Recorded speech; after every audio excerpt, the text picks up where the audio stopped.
안녕하십니까. 기술연구소 배재현 주임입니다. 25년 6월 에코비전 세미나에 제가 발표할 주제는 인공지능 기반 건물 에너지 예측 시스템에 관한 내용입니다. 먼저 발표는 총 3개의 주요 섹션으로 구성되어 있습니다. 첫 번째로 제로에너지 건축물 기본 개념에서는 제로에너지 건축물의 개념과 제로에너지 건축물 예측의 필요성에 관해서 간단하게 설명드릴 예정입니다.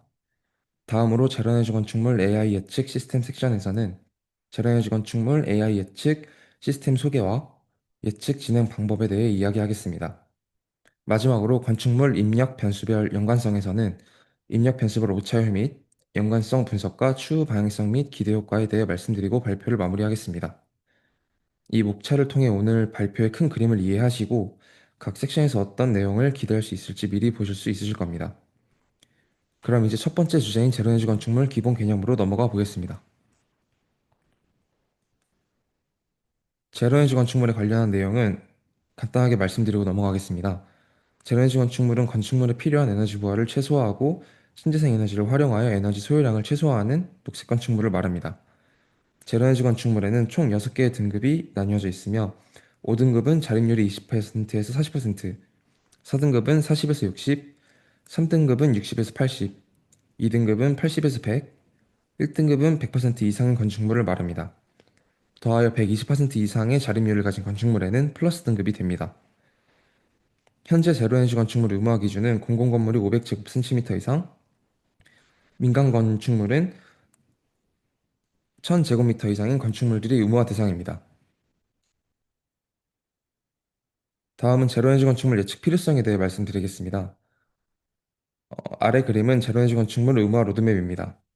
제로에너지 건축물 의무화는 2020년부터 공공건축물 1000제곱미터 이상인 건물부터 시작해서 현재 공공건축물 500제곱미터, 민간 건축물, 민간 건축물 1000제곱미터 이상인 건축물을 의무화하고 있습니다.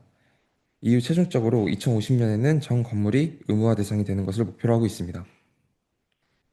이처럼 제로에너지 건축물에 대한 인식과 목표가 뚜렷해지며 많은 관심을 받고 있는데요. 2024년 신재생에너지 설비 용량 중 55%가 태양광 설비로 구성되어 있으며 2025년 6월부터 연면적 1000제곱미터 이상인 신축 공동주택까지 제로에너지 건축물 의무화 적용이 되었습니다. 점점 제로에너지 건축물의 중요성이 늘어나고 있는 가운데 제로에너지 건축물 예측을 통해서 설계 운영 단계에서 태양광 설비 용량, 자립률, 1차 에너지 소요량 등 핵심 지표의 정확한 예측은 최적의 에너지 성능을 확보하는 데 결정적인 역할을 할 수 있습니다. 또한 설계자가 간단한 입력만으로도 결과를 확인할 수 있으며 건물 형태나 세부 설비가 확정되지 않은 개념, 설, 개념 설계 초기 단계에서도 사용이 가능합니다. 이러한 필요성으로 인해 만든 제로에너지 건축물 AI 예측 시스템은 제로에너지 건축물 설계를 지원하기 위해 개발한 머신러닝 기반 예측 플랫폼입니다. 건축물의 용도, 지역, 연면적 등 입력 변수들을 바탕으로 적정 태양광 설비 용량과 예상에너지 자립률, 그리고 예상 등용 1차 에너지 소요량을 예측할 수 있습니다. 아래의 그림은 예측 시스템에 사용된 모델 학습 데이터들입니다. 입력 변수에는 용도, 지역, 연면적, 건물 구묘, 창문 적비, 주냉난방 방식, 급탕 방식, 공조기 적용 여부, 전열 교환 적용 비율, 조명 밀도, 태양광 용량, 그리고 태양광 각도, 고효율 태양광 적용 여부, 지열 적용, 연료전지 적용, 등급용 1차 에너지 소요량과 자립률로 총 18개의 변수로 구성되어 있습니다.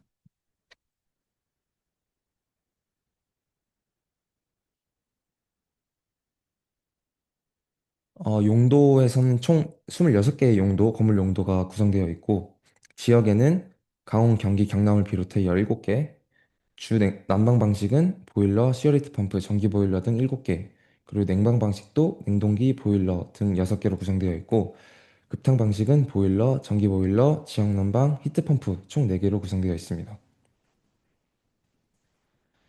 다음은 예측 시스템이 설계되는 과정을 간단하게 설명드리겠습니다. 첫 단계로 실제 건축물 사례의 데이터를 수집하는 데이터 수집 및 전처리 단계로 이루어집니다. 다음으로 사용자가 원하는 예측 대상을 선택하면 해당 예측을 위한 최종 모델을 동적으로 구성 및 학습하는 머신러닝 모델 설계 및 학습 단계인데, 이때 사용된 학습 모델은 다층 파스트론 기반 회귀 모델입니다. 해당 방법을 통해서 예측 시스템을 구현하고 마지막 단계로 결과 분석 및 활용을 하여 제로에너지 건축물 설계의 다양한 상황에서 원하는 변수 예측을 통해 설계 대안을 도출하게 됩니다. 오른쪽 그림은 제로에너지 건축물 AI 예측 시스템의 사진입니다. 그리고 좌측에는 다층 파스트론 학습, 다층 파스트론의 학습 파라미터를 설정하는 칸이 있습니다.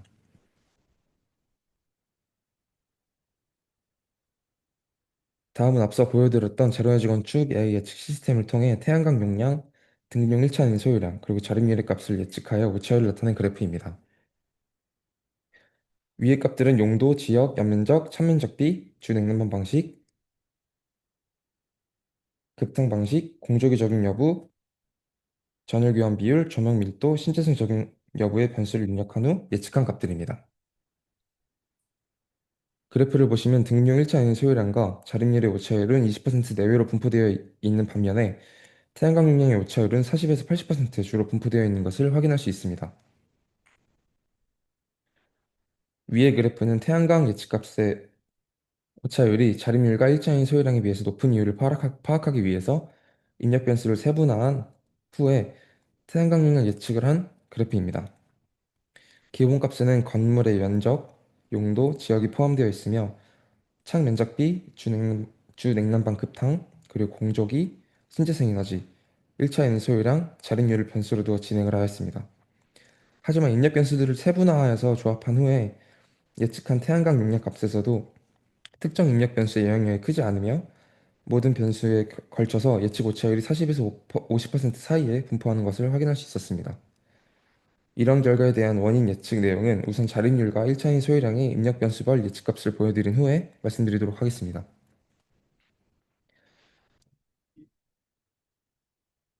위의 그래프는 등명 1차인 소유량과 자립률의 예측값의 오차율을 나타내는 그래프입니다. 그래프를 보시면 확인할 수 있듯이 등급형 1차인 소유량과 자립률의 입력 변수 조합별 예측 오차율에서는 서로 1차에는 소유량을 예측할 때는 자립률 값을, 그리고 자립률 값을 예측할 때는 1차인 소유량 값을 입력 변수에 입력하였을 때 오차율이 현저히 낮아지는 것을 확인할 수 있습니다. 하지만 이외의 입력 변수들의 조합에서는 태양광 예측값이 동일하게 연관성을 찾을 수는 없었습니다.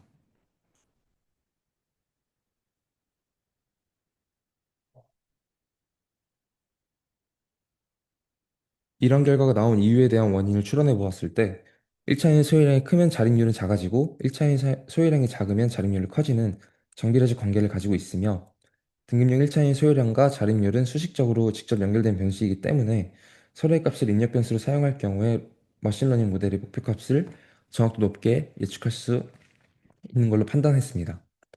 그리고 이에 반해 태양광 용량 예측 오차율에는 입력 변수들과 직접적인 인과관계가 약하고 상관성이 낮거나 태양광이 태양광 설치 면적 및 설치 한계 등과 같은 연관성이 큰 정보들이 누락되어서 오차율이 크게 발생할 수 있을 것으로 판단했습니다.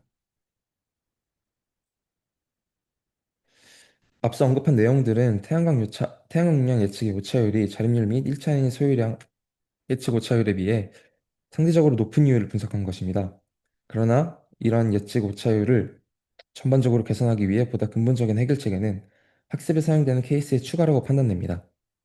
위의 표는 머신러닝 모델에 학습된 케이스들의 지역 및 건물 용도별 분표를 시각화한 것입니다. 색상이 진할수록 해당 구간에 더 많은 수의 케이스가 분포되어 있음을 의미하고 표를 보면 교육연구시설이 291건으로 가장 많은 비중을 차지하고 있으며 제1종 근린생활시설과 업무시설도 비교적 많은 수를 포함하고 있는 것을 확인할 수 있습니다. 하지만 전체적으로 보면 케이스들이 특정 용도에 편중되어 있기 때문에 분포가 고르지 않다는 점을 말씀드릴 수 있습니다. 이는 모델 학습 시에 예측의 일반화 성능을 저해하는 요인으로 작용할 수도 있기 때문에 다양한 지역 및 용도의 케이스를 균형 있게 추가 확보하는 것이 모델 예측 정확도 향상에 중요한 전략이라고 생각이 되었습니다. 해당 시스템의 추후 방향성으로는 우선 머신러닝 모델 학습 데이터의 케이스들 중 교육연구 시설을 제외한 시설의 케이스들을 수집하여 학습 데이터에 추가를 하고 그리고 주 냉난방 방식 등의 카테고리를 분류를 추가적으로 세분화하여서 태양광 설치 면적 등의 입력 변수를 추가로 판별력을 향상시키는 분류 세분화 작업이 필요할 것으로 판단되었습니다. 그리고 학습 데이터의 케이스들 중 이상치를 구분을 하고 제거를 하여서 데이터 전처리를 강화하면 정확도가 높아질 것으로 예상이 됩니다. 이해당 예측 시스템의 기대 효과는 ZEB 설계 운영 단계에서 태양광 설비 용량, 자립률, 1차인 소요량 등의 핵심 지표의 정확한 예측은 최적의 에너지 성능을 확보하는 데 결정적인 역할을 합니다. 설계자가 간단하게 입력만으로도 결과를 확인할 수 있으며 건물 형태나 세부 설비가 확정되지 않은 개념 설계 초기 단계에서 사용이 가능합니다. 그리고 해당 시스템으로 인해서 초기 투자 비용 최적화 및 그리고 정책 목표 달성률을 높이고 건물별 맞춤형 인센티브 설계가 가능하다는 기대 효과가 있습니다.